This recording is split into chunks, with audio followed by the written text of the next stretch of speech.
Lectio Divina. Lectio Divina. Lectio Divina, une émission pour méditer, prier et vivre la parole de Dieu au quotidien. Lectio Divina.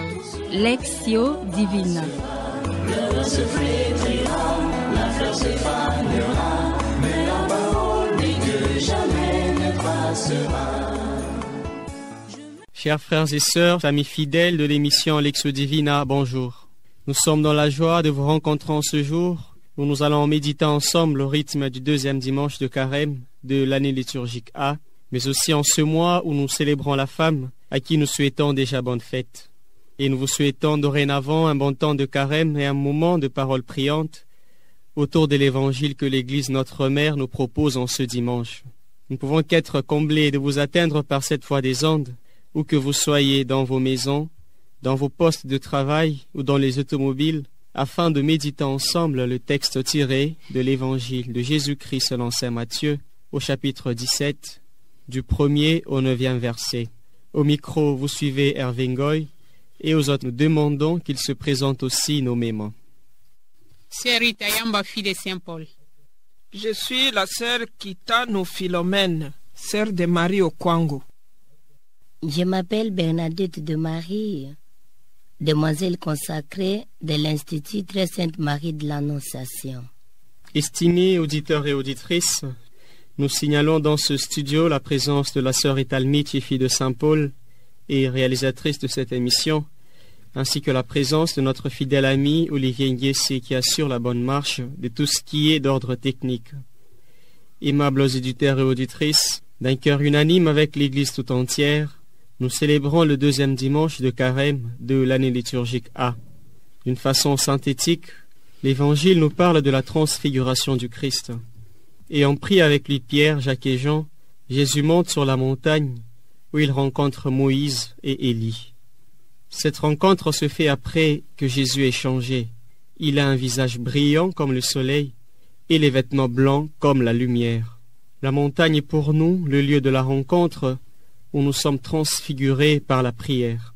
Estimés auditeurs et auditrices, chers jeunes qui nous suivez de partout, avant de poursuivre notre Lectio Divina, invoquons ensemble l'assistance de l'Esprit Saint à travers un chant pour qu'il nous guide, nous enseigne, nous inspire et nous assiste durant ce temps de partage et de communion.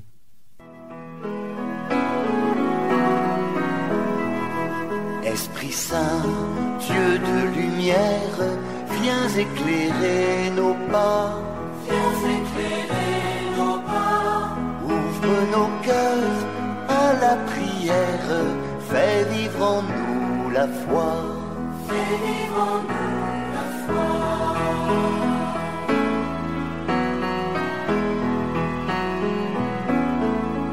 Esprit Saint, Dieu de confiance, viens apaiser nos peurs. Viens apaiser nos peurs.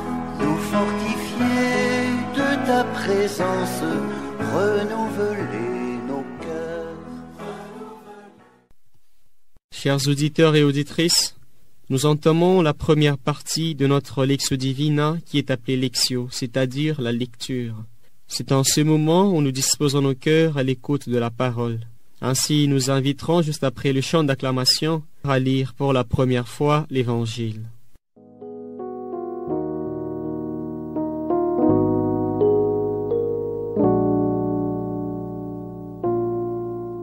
Ta parole est présence, lumière et vérité, un bouquet de silence qui fleurit dans la paix. Ta parole est présence, un souffle presque rien, la fleur offerte en pleine absence, la porte ouverte d'un jardin. Évangile de Jésus-Christ selon saint Matthieu. En ces temps-là, Jésus prit avec lui Pierre, Jacques et Jean son frère, et il les amena à l'écart sur une haute montagne. Il fut transfiguré devant eux. Son visage devint brillant comme le soleil, et ses vêtements blancs comme la lumière. Voici que leur apparurent Moïse et Élie, qui s'entretenaient avec lui. Pierre alors prit la parole et dit à Jésus, « Seigneur, il est bon que nous soyons ici. Si tu le veux, je vais dresser ici 3 tentes, une pour toi, une pour Moïse et une pour Élie. » Il parlait encore lorsqu'une nuée lumineuse les couvrit de son ombre, et voici que de la nuée une voix disait, « Celui-ci est mon fils bien-aimé, en qui je trouve ma joie. Écoutez-le. » Quand ils entendirent cela, les disciples tombèrent face contre terre et furent saisis d'une grande crainte. Jésus s'approcha, les toucha et leur dit, « Relevez-vous et soyez sans crainte. » Levant les yeux, ils ne virent plus personne, sinon lui, Jésus seul. En descendant de la montagne, Jésus leur donna cet ordre. « Ne parlez de cette vision à personne, avant que le Fils de l'homme soit ressuscité d'entre les morts. » Acclamons la parole de Dieu. Louange à toi, Seigneur Jésus. Chers auditeurs et auditrices, veuillez observer un temps de silence tout en méditant la parole. Et à la régie, nous demandons de l'aide à travers un doux chant, nous permettant ainsi de bien intérioriser cette parole écoutée.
À présent, nous demandons à chaque participant de lire la partie de l'Évangile ou le verset qui le marque davantage et qui va ainsi guider son partage et sa prière tout au long de notre méditation.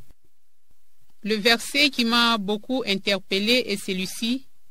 De la nuée, une voix disait, « Celui-ci est mon fils bien-aimé, en qui je trouve ma joie, écoutez-le. » Le verset qui m'a touché, c'est le dernier verset, le 9e, là où Jésus dit, « Pendant qu'ils descendaient de la montagne, Jésus leur donna cet ordre, ne parlez à personne de la vision jusqu'à ce que le Fils de l'homme soit ressuscité. » La phrase qui m'a beaucoup touchée est « Celui-ci est mon fils bien-aimé, en qui je trouve ma joie. Écoutez-le. » Chers frères et sœurs, auditeurs et auditrices, ce retour nous immerge dans la deuxième partie de notre Lectio Divina. Au cours de celle-ci, il sera question de partager sur ce que le verset a apporté en nous. En d'autres mots, chaque participant va partager sur quelle piste de conversion il veut se lancer par rapport à la parole écoutée et méditée. Chers frères et sœurs, à présent partagez ensemble avec nous ce qui les touche dans la parole écoutée. Ces versets me placent devant la déclaration du Père en nous indiquant que Jésus est son Fils. Et pour moi, cette déclaration a une double implication dans ma vie. La première est d'abord l'ouverture à la foi en la personne de Jésus, croire en lui comme Fils de Dieu et comme Dieu, mais aussi croire à l'amour que Dieu témoigne envers son Fils. Cela me met dans l'attitude de confiance et de reconnaissance que je suis aussi fille bien-aimée de Dieu, parce que je suis créée à son image et à sa ressemblance. Et par le baptême, le Père me fait entrer dans la famille de Dieu parce que à travers le rite baptismal, la Trinité habite en moi. Et cela me fait la joie d'être une présence de Dieu et de croire aussi à la confiance que Dieu place en moi, qu'il habite en moi. Dieu Père, Fils et Esprit Saint.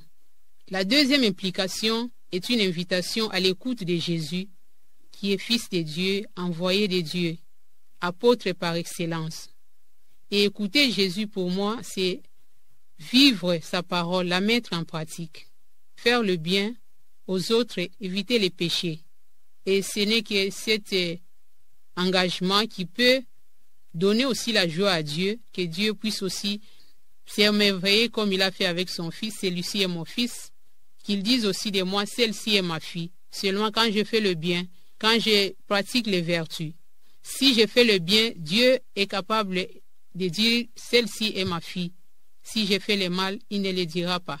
Et cette déclaration s'applique aussi à toute l'humanité, à toute personne qui se réclame de Jésus-Christ.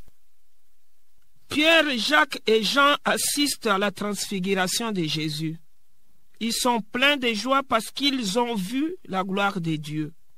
Eux qui s'attendaient à un Messie politique qui les délivrerait des mains des Romains. Eux qui attendaient de grands postes après cette victoire. Ils sont très contents de voir cette gloire de Jésus, mais ils sont surpris d'entendre l'ordre que Jésus leur donne à la descente de la montagne. Que veut dire pour eux cette discrétion qu'ils doivent garder jusqu'à la résurrection de Jésus? Comment concilier cette gloire avec la passion? La mort de Jésus va éliminer toute possibilité d'interpréter sa dignité messianique dans un sens politique ou nationaliste. Seigneur, ce message peut troubler les autres qui n'ont pas vu cette gloire. Oui, le silence est très important dans la vie de tout chrétien. Le silence nous aide à la maîtrise de beaucoup de choses. Savoir se taire devant certaines situations est une grâce à demander. Chaque jour, pour être en paix avec Dieu et avec les autres, il faut savoir se taire.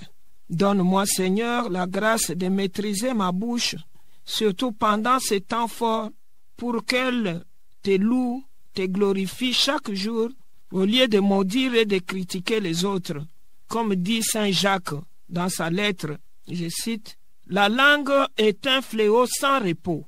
Par elle nous bénissons le Seigneur et Père, et par elle nous maudissons les hommes faits à l'image de Dieu. De la même bouche sortent bénédiction et malédiction. » Fin de citation. Jacques 3, 8 à 10. L'évangile de ce deuxième dimanche de Carême présente le récit de la transfiguration de Jésus.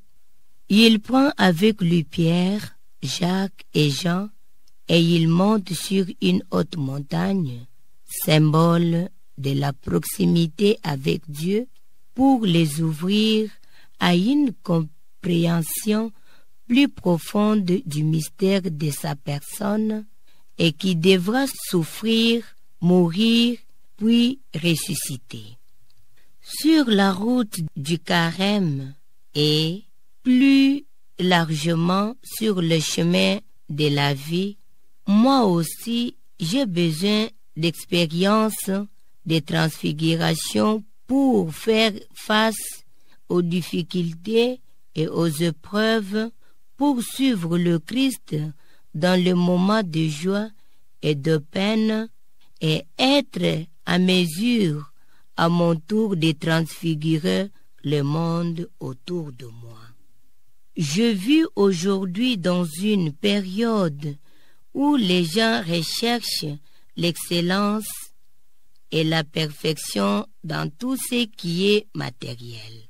Avoir un corps parfait, construire la plus belle maison, faire le voyage le plus exotique, etc. J'ai besoin d'y revenir au moins tous les jours. Alors, je pourrai reprendre ma route quotidienne, la marche pascale vers la résurrection, et je serai lumière pour ceux qui croiseront ma route de la terre par la grâce qui est faite dans le Christ, mon bien-aimé. Chers amateurs de la Lectio Divina, chers frères et sœurs, chers jeunes, la troisième partie de notre Lectio Divina dit Horatio désire que chaque orant ou orante exprime avec ferveur sa prière et au besoin ses résolutions à Dieu. À présent, chers frères et sœurs, prions ensemble avec nos participants qui, après avoir écouté et partagé la parole, vont du fond de leur cœur exprimer leur prière au Seigneur. Seigneur, je te rends grâce pour cette parole qui vient renouveler ma foi en la Trinité et qui m'invite à approfondir ma vision de Dieu et aussi à m'engager toujours à faire ce qui plaît à Dieu. Parce que en vivant avec Dieu, en mettant en pratique sa parole, je serai capable de témoigner sa présence au monde. Je te remercie, Seigneur, et je te confie toutes les résolutions, surtout pendant ces temps de carême, de chercher ce qui te plaît et de vivre dans la joie parce que je suis ta fille bien-aimée. Amen. Seigneur, tu demandes à Pierre et Jacques et Jean de garder silence, de ne rien dire sur ce qu'ils ont vu. Ce message peut troubler les autres qui n'ont pas vu cette gloire. Que je m'occupe des pauvres et des plus vulnérables pendant ces temps de carême, que je sache dans la vie qu'il y a des moments de joie et de peine, que je porte ma croix avec joie sans murmurer, que je mette mes pas sur tes pas, Seigneur, pour ressusciter avec toi les jours de Pâques. Merci. Seigneur, à qui rions-nous? C'est toi qui as la parole de la vie éternelle. Pendant ces moments forts que l'Église nous propose, je te supplie de pouvoir m'assister tous les jours afin que ta parole, que j'écoute jour après jour, me laisse entraîner une conversion totale et que ta parole m'éclaire, me dirige et me fasse vivre. Nous t'avons ainsi prié dans le nom puissant du Christ Jésus qui vit et règne dans l'unité du Saint-Esprit pour les siècles des siècles. Amen. Chers frères et sœurs, chers fidèles auditeurs et auditrices, comme nous le disons toujours, tout ce qui est bien qui finit bien. Nous voilà au terme de notre lecture priante, vécue non seulement ici au studio, mais aussi partout où vous étiez nombreux à écouter et à méditer ensemble avec nous la parole du Seigneur. Nous ne pouvons qu'être reconnaissants envers le Seigneur pour le don de sa parole. Notre gratitude est également adressée à vous, nos chers auditeurs, pour avoir été de nôtres tout au long de cette émission. Merci également à nos amis pour leur participation laborieuse et manifeste. Puisse le Seigneur vous inspirer davantage et faire de vous tous des vrais disciples au service de sa parole à écouter, à vivre et à annoncer chaque jour de votre vie. Chers auditeurs et auditrices, laissez-nous vous souhaiter encore une fois un bon temps de carême, et aux femmes, que nos prières les soutiennent toujours, afin qu'elles soient pour nous des mères, des épouses, des sœurs selon le cœur de Dieu. Surtout, tâchez de ne pas nous oublier pendant vos moments de prière. Au revoir et à la prochaine.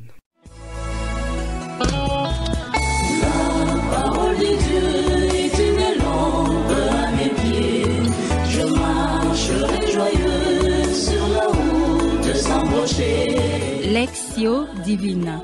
Lectio Divina.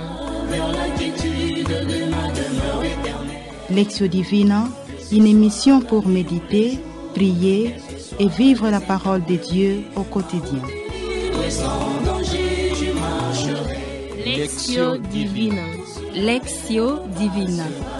Le se flétrira, la fleur se fanera, mais la parole dit que jamais ne passera.